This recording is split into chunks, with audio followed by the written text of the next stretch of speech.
있는데 근데 마음 같아서는 사실 밤새도록 문을 열어놓고 잘 수는 없잖아요. 밤에는 닫고 낮에는 열고 문을 활짝 열어놓으면 이상한 놈들이 막 들어오니까 좀 살짝 열어놓고 내가 통제 가능하게 이렇게 하고 싶은 생각들이 기본적으로 있으시잖아요. 세이프하게 살아야 되니까.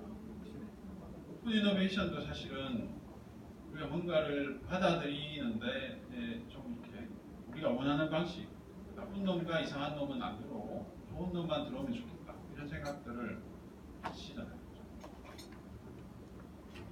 그런 관점에서 이 오픈 이노베이션 좀 접근하면 좋겠다. 마인드셋을 우리가 뭔가 열긴 여는데 통제된 형태, 내가 원하는 형태의 좋은 것들만 들어오면 좋겠다. 근데 사실 그런 일은 없죠.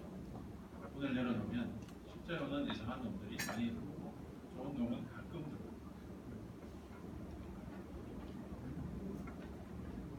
그럼 왜 해야 되냐? 왜 이 오픈 이노베이션을 해야 될까요? 키워드를 제가 좀 써놓긴 했는데요. 보면 사내 혁신팀 또는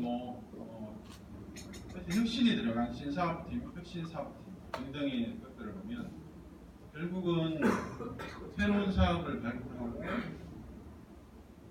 또 뭐가 있죠? 새로운 사업들을 이렇게 뭔가를 만들어내고 싶은 욕구들이 있는 거잖아요. 회사 내에서. 그런 걸 하다 보니까 이게 잘 안 됐다는 거죠. 왜냐하면 저는 저같이 이렇게 유명한 대기업은 아니지만 대기업에서 보면 회사 내에서 뭘 해보니까 잘 안 되거든요. 왜 잘 안 되냐 그러니까 일단 회사가 굉장히 위에서부터 군대들이 줄줄이 있고 줄줄이 있는 군대들 사이에서 우리나라 대기업이 가지는 게 그거잖아요. 대부분은 정부가 이렇게 주는 라이센스 사업들, 왜냐하면 경쟁을 제한시켜서 어떤 형태로든 독점성을 가지거나 또는 과점할 수 있는 경쟁 구조를 만들어주는 상태의 사업을 하다 보니까 사실 완전 경쟁 시장에서 사업을 해본 적이 별로 없죠. 그리고 남들 하는 거 열심히 따라하면 웬만큼 돈을 벌 수 있는 상황이었기 때문에 실제로 완전히 맨바닥에서 이렇게 사업을 만들어 본 경험이 있는 사람들이 조직 내에 거의 없어요. 아닌 조직이나요? 사실은 거의 없거든요. 반도체부터 시작해서 자동차 다 패스트팔로우 전략이었지. 이게 사실은 크리에이티브하게 우리가 아주 독창적으로 아이디어를 내고 세계를 위험을 감수하면서 퍼스트 무브로 나간 사업의 사례가 거의 없잖아요. 국내 대기업들은. 근데 그런 회사들이 이제 신사업을 하려고 하다 보니까 근데 임원부터 대표이사까지 줄줄이 보면 다들 패스트팔로우로만 자란 친구들이거든요. 그리고 리스크 테이킹 안 하고 그런 사람들이 이걸 하려고 하니까 이게 잘 될 리가 없죠.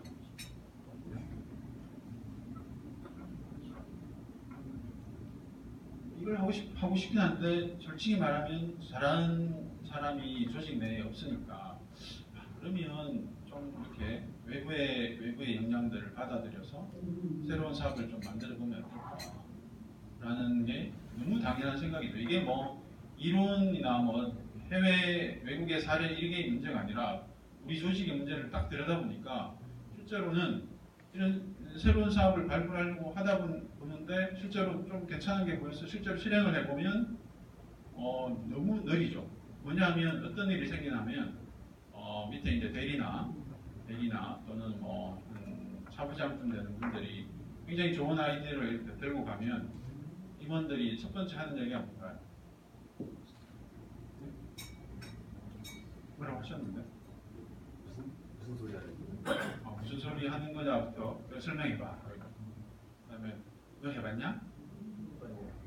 다른 회사 해봤대? 항상 이거 물어보잖아요. 그럼 이게 딱 머릿속에 그 사람들 속에는 그 남들이 가지 않은 길을 가본 경험이 없기 때문에 항상 체크하죠. 레퍼런스가 있냐? 옆에 다른 부서는 하냐? 아니면 다른 대기업 하냐? 너는 해봤냐? 해봤으면 그냥 있겠어요. 불가능한 질문들을 하면서 안 해봤으면 다시 한번 보고서 다시 해봐. 이런 이게 실제로는 그런 과정들을 거치니까 사실은 굉장히 좋은 아이디어가 났으면 아이디어가 실제로 기획서에 사인이 되거나 예산이 배정될 때까지 모 대기업에서 제가 보니까 6개월이 걸리더라고요.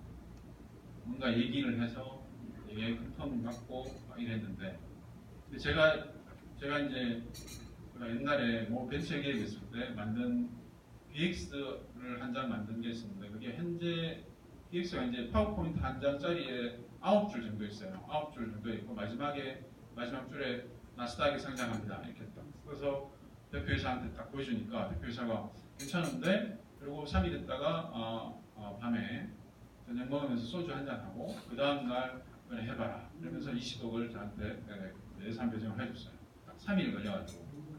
그래서 뭐 한 굉장히 우여곡절 끝에 한 7, 8일만 실제로 나스닥에 상장했어요.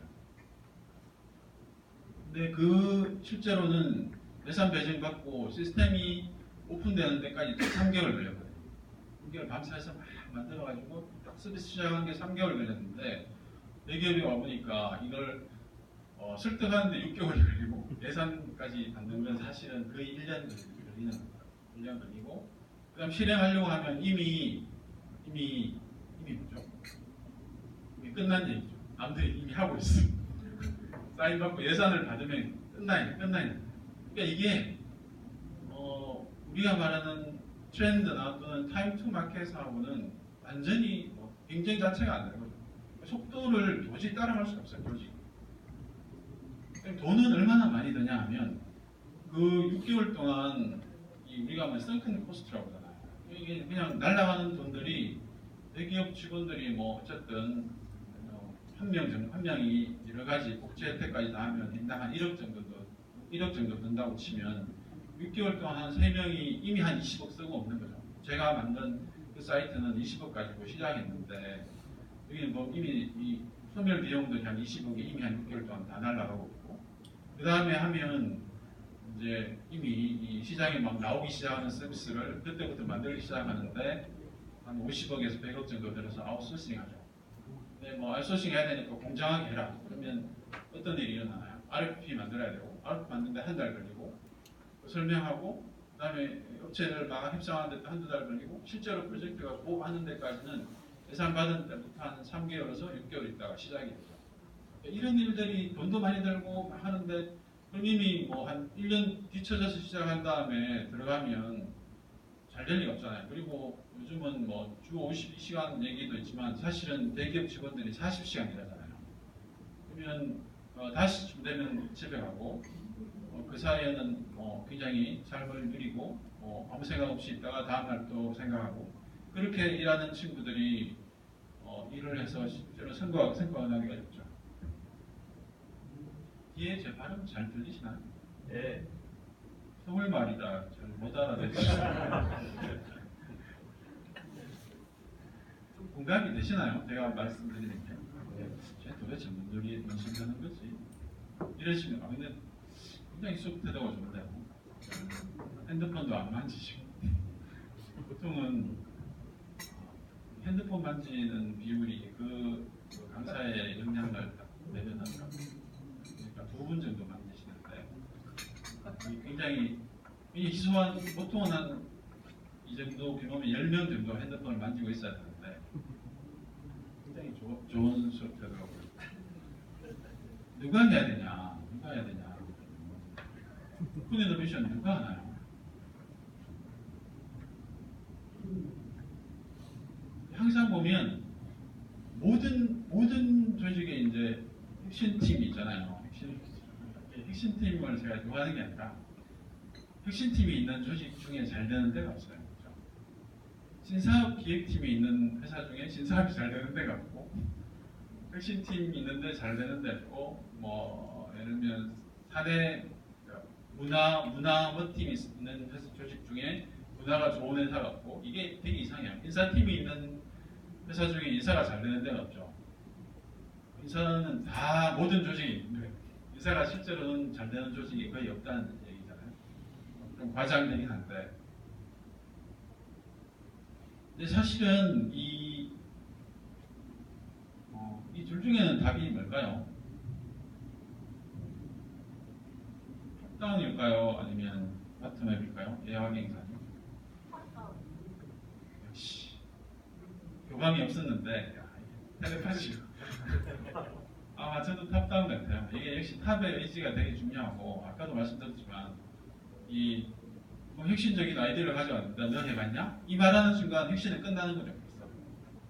그러니까 이게 저는 이제 스타트업 업계에 있으니까 스타트업 업계에서 굉장히 멋진 그 하나의 문장이 있는데 Every startup is stupid 이런 얘기죠. stupid한 그죠? 또는 스타트업이나 혁신 뭐 이런 얘기를 하면 첫 번째 이렇게 딱 가져왔을 때 이거 뭐지? 이거 뭐냐? 이 말 돼? 되게 어설퍼야 돼. 되게 아마추어적이고 말도 안 되는 것 같고 그런 데서 대부분 혁신이 일어난다고 저는 생각하는데 예산이 맞죠?